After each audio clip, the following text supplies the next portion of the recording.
Academia Credo, para la reforma de toda la vida y la cultura.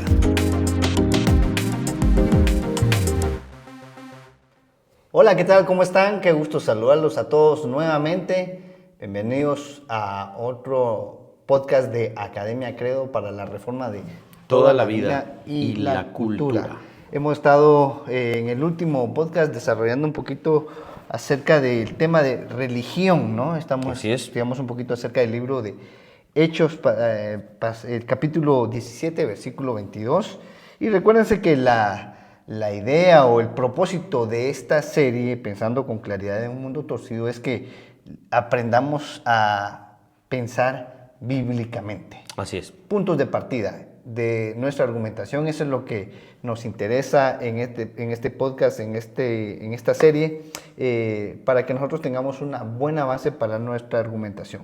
Amén. Hablamos un poquito de este pasaje, dimos un poquito del género literario de Hechos y hablamos un poquito acerca de la historia de la redención, que siempre hay en todo pasaje. Nosotros vemos que el objetivo de los pasajes en última instancia es hablar acerca de salvación, de redención. Amén. De esa maravillosa realidad que nosotros experimentamos de la gracia y misericordia de Dios para nosotros. Vamos a seguir hoy entonces con el contexto histórico de Pablo ahí en Atenas, ¿no? En el Areópago. En el Areópago, discutiendo con los griegos, acusándolos de religiosos.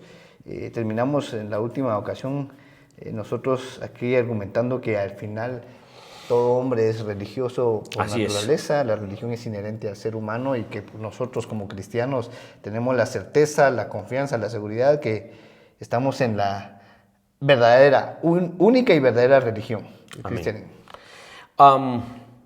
Pablo argumentó en contra de dos grupos muy específicos que Lucas registra en el capítulo 17. Estos eran los epicúreos y los estoicos.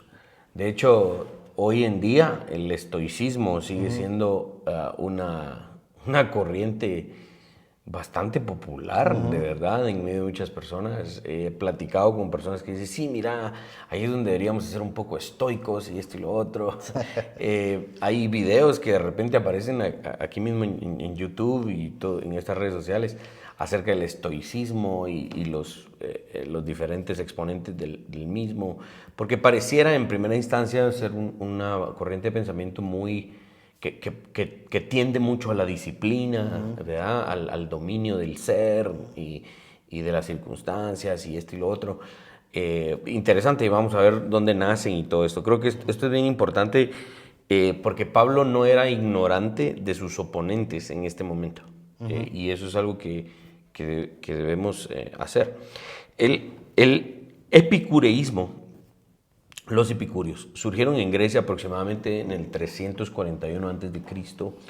Esta era una corriente filosófica, una perspectiva ética y moral que enseñaba a la gente a alcanzar la felicidad por medio de la búsqueda o el uso del placer.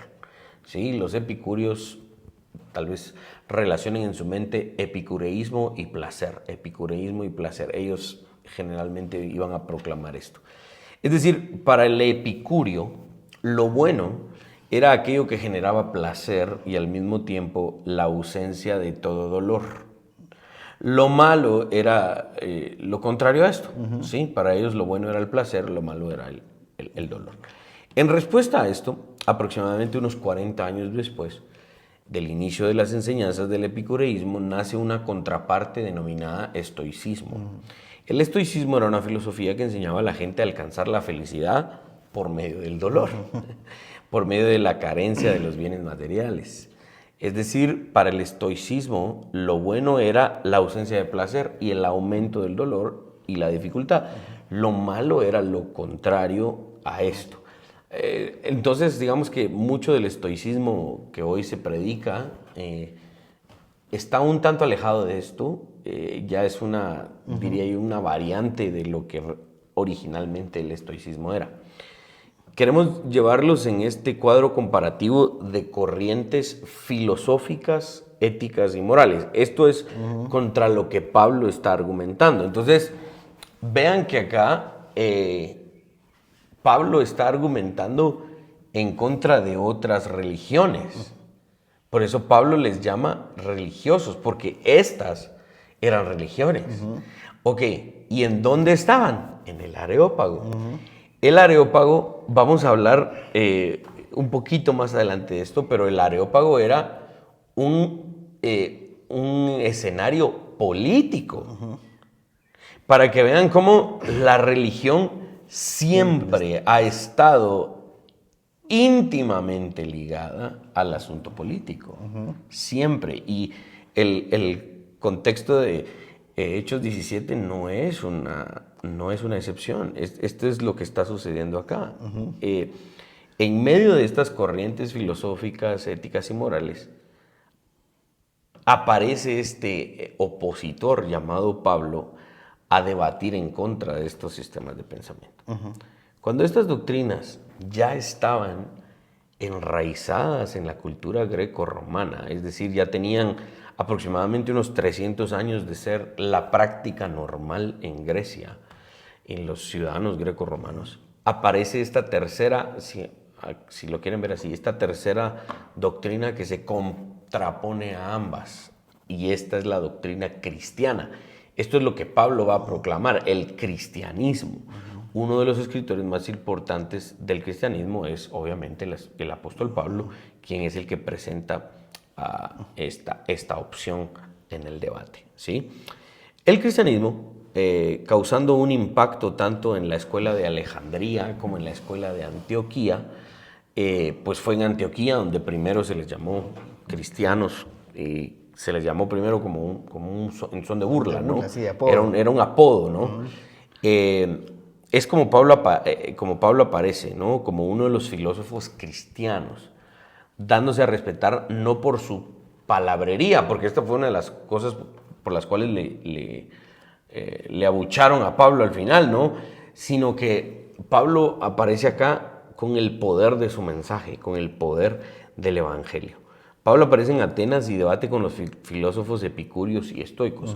Dice Hechos 17, versos 18 al 20. También disputaban con él algunos de los filósofos epicúreos y estoicos. Y algunos decían, ¿qué quiere decir este palabrero? Y otros, parece ser un predicador de divinidades extrañas, porque les predicaba ¿a quién? A Jesús y la resurrección. Lo tomaron y lo llevaron al Areópago diciendo, ¿podemos saber qué es esta nueva enseñanza que proclamas? Porque te oímos decir cosas extrañas, por tanto queremos saber qué significan. ¿Qué fue Pablo a predicar o a hablar o a debatir en el Areópago? A Jesucristo y su resurrección. ¿Por qué? Porque el Areópago era un lugar de religión. Algunos dirían, no, es que era un escenario de intelectualidad. Era un escenario donde las mentes más refinadas de la época debatían. Sí, claro, no lo vamos a negar. Pero era un escenario religioso por naturaleza. Claro. La intelectualidad de aquel momento procedía de la religión falsa, de las religiones falsas. Y de ahí tomaban su intelectualidad. Entonces, Pablo no tiene vergüenza de decir, yo también traigo una religión. Y esta es la verdadera, no la de ustedes. ¿Sí? Bueno, hay mucho que decir acerca de esto. Hay mucho que de alguna manera tratar de sacarle alguna especie de aplicación a nuestra vida hoy, aunque tratamos de hacer la aplicación hasta el final, pero tratar así para ir sacando algunos puntos de estos, porque hoy vemos también estas religiones en el pensamiento humano, ¿no? O sea, en el qué hacer de todo ser humano vemos definitivamente bases de este tipo de religiones. O hay una mezcla de esas Generalmente eso es lo que es una sucede. mezcla. Hoy es muy difícil que encontremos a alguien que definitivamente se se pierda en los placeres del placer y que viva de acuerdo a eso, o que viva alguien totalmente inclinado al tema del dolor y el sufrimiento, ¿no? Todos en algún sentido andamos apaleando esas cuestiones de la vida, en que sufro, pero que también hago para disfrutar. En este momento me aprieto un poquito, pero porque después voy a disfrutarlo. De alguna manera hay este tipo de pensamientos en nuestro qué hacer hoy, pero que definitivamente tengamos claros que esta era una base eminentemente religiosa, ¿sí? Exacto. Y que si bien hoy tenemos algunas formas de eso, no podemos negar que eso también es religioso como tal. Exacto. Y entonces no nos podemos escapar de este tema. Por lo tanto, cuando Pablo se acerca acá con los atenienses, él trae esa propuesta de esta otra religión. Entonces nosotros debemos de tener de alguna manera claro, hermanos y amigos que nos escuchan, que para nosotros también el argumentar con personas que sí eminentemente son, o como vemos acá en el contexto, altamente elocuentes, estudiados, maestros de filosofía, atrás de todo eso hay un sistema religioso. Exacto. Ese es el punto. Ese es un punto bien importante. Cuando vamos a las casas de intelectualidad hoy, a las universidades, a centros de debate, de estudios, tanques de pensamiento, no podemos descartar que la forma o detrás de toda esta idea hay una religión. Exacto. Ese es el punto. Cuando alguien dice, no, es que nosotros no somos religiosos, ustedes debiesen ser más, debiesen estar más del lado de la ciencia, de la filosofía, de la lógica, de la oratoria, ¿no? Y entonces evitan y dicen, la Biblia es fanatismo, y todo. Eso no, ¿verdad? Sáquenlo. Y entonces empiezan a citar a Aristóteles, a Platón, a Sócrates. Lo que Pablo nos está diciendo es que ellos eran eminentemente religiosos. Entonces, cuando alguien cita a Aristóteles, a Platón, a Sócrates o algún otro de los pensadores griegos, una de las cosas que la Biblia nos está enseñando, y por eso es que vean nuestro presuposicionalismo, esto no es una opinión que nosotros tengamos acerca de los griegos. La Biblia nos está dando una apreciación correcta en el primer siglo acerca de los griegos. Por eso hablamos acerca del género literario y del contexto del libro de los Hechos. Y Pablo está en este mundo. Y a los que hoy la gente dice, no, esto es otra cosa separada de la religión. La lógica, la filosofía griega, esto es separado de la religión, esto es algo que la religión no contempla. Pablo nos está diciendo, estos son los peores religiosos. Entonces, no tengan miedo cuando citen a Pablo para mostrar la superioridad de la inspiración del Espíritu por sobre lo que Aristóteles supuestamente dijo. Porque, ojo, si nos metemos aquí al tema de la alta crítica, la crítica textual, y vemos la cantidad de manuscritos que hay de los escritos de Aristóteles, de Sócrates.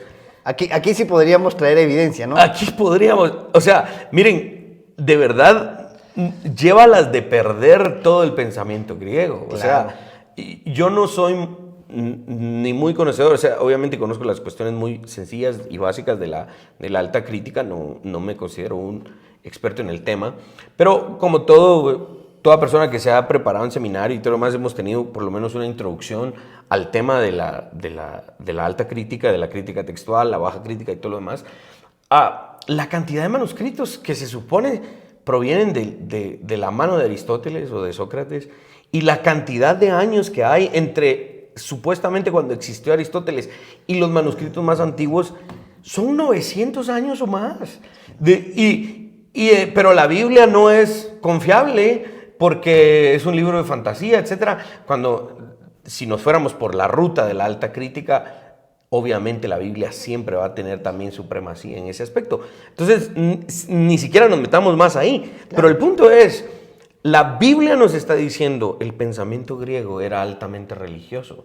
Y hoy, cuando un maestro de filosofía en una universidad te dice, no, debiésemos pensar en términos de la filosofía griega y no en términos de la Biblia, está haciendo exactamente el mismo ejercicio, está invocando una religión. Eso es lo que Pablo nos está diciendo. Los griegos eran una religión, Claro. una mala religión. Y es lo que Pablo está destruyendo en este discurso. Sí, ok, aprovechando esto que estás diciendo, porque entonces ya le vamos encontrando cierta aplicabilidad a esto que estamos desarrollando, ¿no?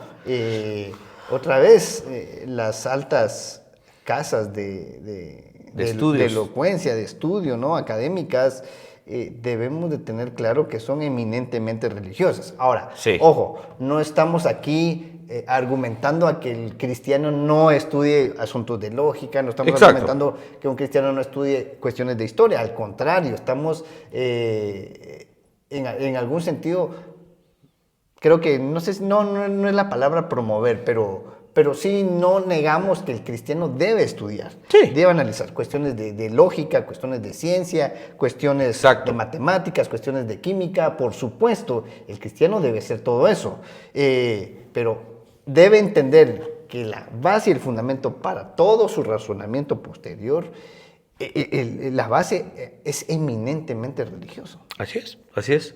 ¿Cómo es que Pablo, profesando la filosofía cristiana, se opone a estas doctrinas? Pablo propone entonces desde una base judeocristiana algo diferente a la religión imperante en Atenas. ¿Sí? Aquí entramos otra vez de una manera ahorita un poco más específica. ¿Qué era el Areópago? En esa época era el tribunal en Atenas que controlaba a los magistrados, interpretaba las leyes y juzgaba a los homicidas. El Areópago era probablemente lo que hoy llamaríamos el Congreso de la República o la Corte Suprema de Justicia, no sé, algo por el estilo. Pero y también podríamos decir que era un centro cultural también. Era un centro cultural. ¿Por qué? Porque por eso es que nuestro podcast se llama Para la Reforma de la Cultura, sí, claro, de la vida y la cultura, porque finalmente la política es parte inherente de la cultura de un pueblo. Un pueblo va a tener de alguna manera sí o sí política. Entonces era un centro cultural porque era un centro político. Y entonces la religión dominaba el escenario más político de Atenas, que era el Areópago. Y es ahí en donde Pablo llega a exponer qué cosa. Y lo leímos hace un momento. Llegó a exponer a Jesucristo y a su resurrección. Porque esos hechos de nuestra fe, esos elementos fundacionales de nuestra fe cristiana son los que le dan sentido a nuestra cultura. Claro, claro.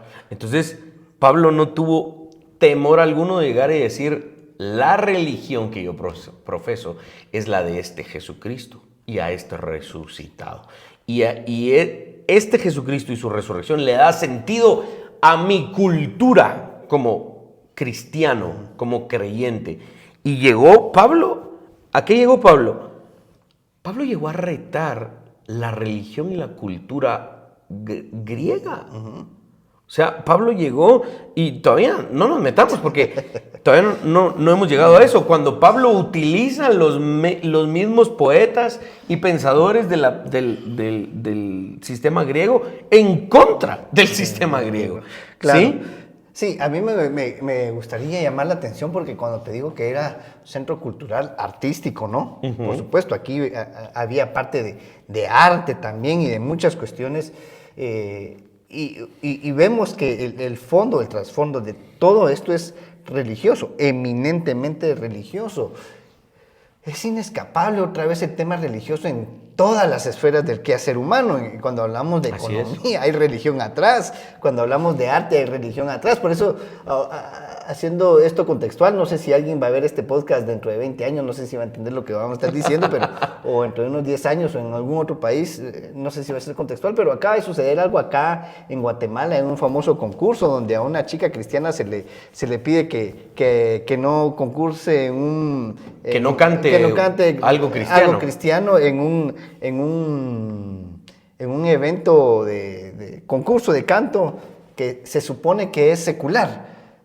Pero siendo estrictos nosotros con esta argumentación, cuando hablamos de secular o secularismo, también estamos hablando de religioso. O sea, que cualquiera que cantara otra cosa termina siendo, al final de cuentas, religioso, ¿no? Sí. El problema es que los cristianos no lo sabemos argumentar, no lo sabemos defender en ese sentido, es porque si fuera esta chica, mira, entonces no debería de cantar nadie. Exacto. Porque independientemente de lo que cante, es religioso. Sí, el concepto de secular o secularización pretende ser la descripción de aquella máxima de rechazar toda confesión religiosa. Pero realmente es imposible. Esa es una de las conclusiones de nuestro estudio de este pasaje del Areópago, donde Pablo nos está enseñando, si alguien les viene con el cuento de que el tal no es religioso, está mintiendo. Claro. Siempre somos religiosos. Todos. Incluso aquellos que dicen, no, yo soy ateo por naturaleza. Yo estoy en contra de la religión. Yo no profeso ninguna religión. Claro que la está profesando. Está profesando su humanismo. Claro. Y es una religión. Claro. La diferencia sería cuál es su religión. O el Dios de su religión. Esa es realmente la única pregunta. ¿Cuál es la religión que profesa? Ahora, ¿qué estamos haciendo ahorita? Estamos pretendiendo pintar un cuadro más amplio de lo que sucede en esta escena histórica del Areópago, ¿sí? Ya que la filosofía ética moral que predominaba en Atenas, desde el debate estoico y epicúreo, tenía influencia directa en las leyes de la polis griega. Es decir, los epicúreos y los estoicos eran de los más influyentes. Y ellos estaban escribiendo las leyes. Pablo está diciendo, ustedes son religiosos, ustedes son los que están escribiendo las leyes. Aquí, como escribía Sproul, o no sé si fue Sproul, y es un dicho tal vez un poco más amplio, que los insensatos corren por donde los ángeles caminan a tientas. Y de verdad nosotros estamos intentando caminar a tientas en estos espacios porque sabemos que hoy hay que tener, bueno, no solo hoy, siempre hay que tener mucho cuidado con lo que nuestra lengua dice, ¿no? Pero cuando nosotros tomamos en serio la Biblia y decimos, Jesucristo es Señor, Rey de Reyes, Señor de Señores, dueño absoluto. Él es dueño de las naciones y las naciones se deben postrar ante Él. Nosotros creemos eso y de verdad estamos trabajando para eso, hacemos lo que hacemos para eso. Nosotros no tenemos miedo de decir que nuestros políticos debiesen estudiar las leyes bíblicas para consultar, al menos consultar, y después establecer leyes en Guatemala que vayan en armonía con las leyes bíblicas. Cuando nosotros decimos eso, sea el debate que sea, ¿no? Aquellos que se crean teonomistas y aquellos que digan, no, yo soy de la equidad general, no, yo no creo en la teonomía. Vamos a hablar de eso en otros podcasts. Pero cuando decimos eso, algunos nos acusan y dicen, entonces lo que ustedes están buscando es una teocracia. Uy, no, la teocracia, no, eso ya es, ¿verdad? Pero esta es la realidad. Un pastor muy controversial, Douglas Wilson, no es del agrado de tantos, pero muchas de las cosas que dices tiene mucha razón. Y él dice, las teocracias son inevitables. La única pregunta en los sistemas de gobierno hoy es, ¿quién es Teos? ¿Quién es Dios? La teocracia siempre ha existido. No, es que nosotros hoy vivimos bajo una democracia. Han vivido engañados, déjenme decirles. La democracia realmente pura no ha existido. Lo que existe es un Dios falso y que tristemente ha engañado a muchos. Y seamos honestos, antes de llegar a estos entendimientos, nosotros incluso fuimos engañados. Claro. Seamos honestos en esto. Entonces, eso es lo que estamos intentando pintar aquí, y realmente Pablo nos está explicando esto. Los religiosos de la época estaban escribiendo las leyes de esa ciudad. Lo mismo sucedía en el Antiguo Testamento. Claro. Sí, los ancianos de la ciudad eran líderes religiosos. Claro. Esto es lo que estamos viendo aquí. Claro, y ven, hermanos, que lo que estamos intentando es precisamente es la reforma de la vida y la cultura, trayendo un pensamiento eminentemente bíblico, porque es aquí donde se ponen estos puntos, se pone caliente todo esto, ¿no? Y empezamos, no, es que la Biblia, la religión no se debe de mezclar con el tema político, de gobierno y todo lo demás. Aquí estamos, y de verdad, hagan en el ejercicio, todo es religioso, la diferencia es el teos, como decís, como bien dice. Si el Dios, si el Dios verdadero revelado en las Escrituras no es el que pone las leyes en este país o en cualquier país del mundo, entonces lo pone otro Dios. Un Dios falso. Un Dios falso, por supuesto. Entonces, el punto es, hermanos, en la fe, cristianos, ¿por qué nosotros estamos tratando de que entendamos esto? Porque, miren, al final de todo proceso, la ley de Dios va a gobernar sobre el universo. Amén. Creemos en ese evangelio que es victorioso, ¿no? Pero debemos entender que mientras eso llegue, nosotros debemos entender que hoy, en este país, en cualquier otro país, si no está la ley de Dios, está la ley de otro Dios. Exacto. ¿Me entienden? Porque la ley no es una sugerencia. Claro. La ley es una pregunta, es la imposición de una ética. Claro. Sin preguntarte. Claro. Eso es lo que es una teocracia. Sí, entonces eso es lo que básicamente vemos aquí en Atenas, ¿no? Cuando Pablo está hablando específicamente de esto, le está hablando a estos personajes, a los estoicos y a los epicúreos, quienes eran básicamente los que formulaban todas estas leyes. Las leyes. Y entonces, en este sentido, ellos se convierten en la ley, en el Dios de esta ley. Ahora, la pregunta es para nosotros como cristianos, ¿será que nosotros queremos vivir de acuerdo a esto? Porque hemos estado engañados, como bien lo has mencionado, tratando de defender un tema democrático, cuando de verdad busquemos la esencia de dónde sale, de dónde se origina el tema de la democracia. Y aquí seguro que vamos a tener un montón de enemigos, gente que nos va a echar pedradas y todo lo demás, porque ¿cómo se les ocurre hablar en contra de la democracia? Miren, hermanos, seamos honestos, nosotros no vemos en la Escritura que el tema o un sistema democrático sea la base o fundamento para una ley. Exacto. Sí, cuando hablamos de la fuente de la ley, en última instancia, como cristianos debemos entender que ese es Dios mismo, el Dios revelado en la Escritura, el único y verdadero Dios. Si no es ese, es otro Dios. Sí, y aclaremos de una vez, solo haciendo un pequeño paréntesis, el que no creamos en la democracia no significa que automáticamente creamos en una dictadura, no estamos abogando por un régimen totalitario, por una imposición de nuestra cosmovisión cristiana por la fuerza, por las armas, hay que tomar el ejército y que todos sean cristianos, obligar la membresía de la iglesia. Ese tipo de cosas obviamente no está en nuestro programa cosmovisional. Esa no es automáticamente la alternativa solo porque no creamos en la democracia. Y mucho menos en estos demócratas que hoy gobiernan tristemente Occidente. No es la alternativa, ¿ok? Finalmente, estamos acá, en este podcast, para promover la construcción de cultura cristiana. Finalmente, el gobierno de una nación va a ser el producto de la cultura. Y construimos la cultura cristiana de abajo hacia arriba, no de arriba hacia abajo.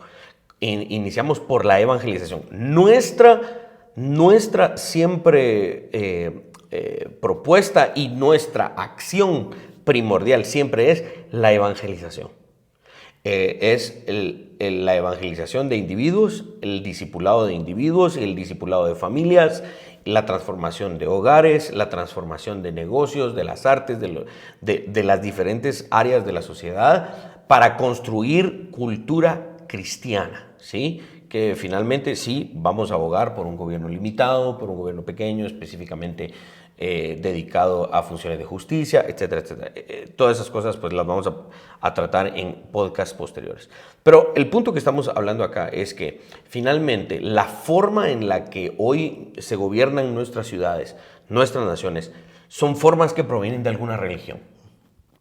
¿Sí? Los gobernantes de turno son religiosos. Que no sean partidarios de la religión cristiana es otra historia. De hecho, son enemigos de la religión cristiana. Pero son religiosos por naturaleza y provienen de una religión falsa. Toda religión falsa es autoritaria por naturaleza. Sí. Toda religión falsa es de régimen totalitario por naturaleza. Que no se haya manifestado aún es otra historia. Sí, aquí otra vez metiéndome a más clavos, ¿verdad? Porque aquí abro la boca. Igual, entonces, la democracia también es un totalitarismo, ¿no? Lo es. Francis Schaeffer Sí, dijo, claro. ¿no? Es la... ¿qué fue lo que dijo? La supremacía. La supremacía del 51%. La dictadura del 51%. Exacto. Así es. Entonces, por lo tanto, al final, siendo congruentes con todo lo que estamos diciendo, al final de todo esto, todo es teocracia, ¿no? Es teocracia. Todo es teocracia. Al Es final teocracia. la diferencia es el Dios. Exacto. ¿Así? ¿Quién llevó a Pablo a este supremo tribunal de Atenas, llamado el Areópago? Los estoicos y los epicúreos, quienes formaban parte de este tribunal y quienes eran miembros del tribunal que interpretaba el sistema de leyes que regía en Atenas. Tan importante fue este discurso de Pablo en el Areópago que existe una placa de bronce que conmemora este evento, todavía hoy en día. Cuenta la historia que el poder de este tribunal de Atenas fue disminuyendo debido al progreso de las instituciones democráticas. Es decir, conforme los miembros del Areópago empezaron a ser elegidos por sorteo y no por su integridad, este tribunal finalmente perdió toda importancia política. A mí me da tristeza cuando salen algunos personajes aquí en nuestra hermosa Guatemala diciendo nuestra democracia es muy joven, denle tiempo, nuestra democracia debe madurar y es la democracia y todo el discurso político es vamos por la democracia, estamos a favor de la democracia. Y yo de verdad me entristezco cuán engañado está nuestro pueblo guatemalteco y tristemente muchos creyentes, claro, muchos cristianos, creyendo que la democracia es algo que debemos defender. Jóvenes universitarios, si nos están escuchando, jóvenes cristianos universitarios, si nos están escuchando, chicos, la democracia no es un valor bíblico. Es lo que destruyó a los que inventaron la democracia. La democracia fue inventada por los griegos y destruyó a los griegos. Ellos mismos después dijeron la democracia es el peor de los males. Muchos de ellos. Fue por eso que fundadores de la nación de los Estados Unidos nunca abogaron por una democracia pura. Y el colegio electoral que ellos todavía poseen, ¿no? Y que tristemente todavía sigue siendo en alguna medida manipulado, fue precisamente para oponerse a un ejercicio democrático puro. ¿Por qué? Porque la democracia no es algo que construya países, sino al contrario, los destruye. No, la democracia no es un sistema de libertad. La democracia no es algo que los cristianos debiésemos perseguir. No lo vemos en la Escritura. Cada vez que vemos algún rastro de democracia en la Escritura, generalmente era en rebelión a Dios, ¿sí? Y es algo que los creyentes no debemos de aceptar y no debemos promover. Tristemente se nos obliga a participar de la misma, precisamente porque hemos abandonado estos puestos. Ahora, vean toda la reflexión que produce solo la discusión del contexto de este pasaje. Yo creo que nos vamos a quedar ahí. Sí, claro. Y hasta el siguiente podcast vamos a avanzar en esto. Antes de que, terminemos y que nos tiren piedras y nos empiecen de verdad, a maltratar ahí en las redes o en los comunicados, chicos cristianos, jóvenes cristianos, hermanos cristianos en la fe, ¿por qué estamos diciendo eso? Porque antes de defender, porque pues seguro que va a haber más de alguno de ustedes, pero es que no estás prestando atención a esto, porque la democracia, antes de todo eso, nuestro llamado otra vez, como bien lo hemos repetido, es vayamos al texto de la Escritura, a esa revelación de parte de ese único y soberano Dios.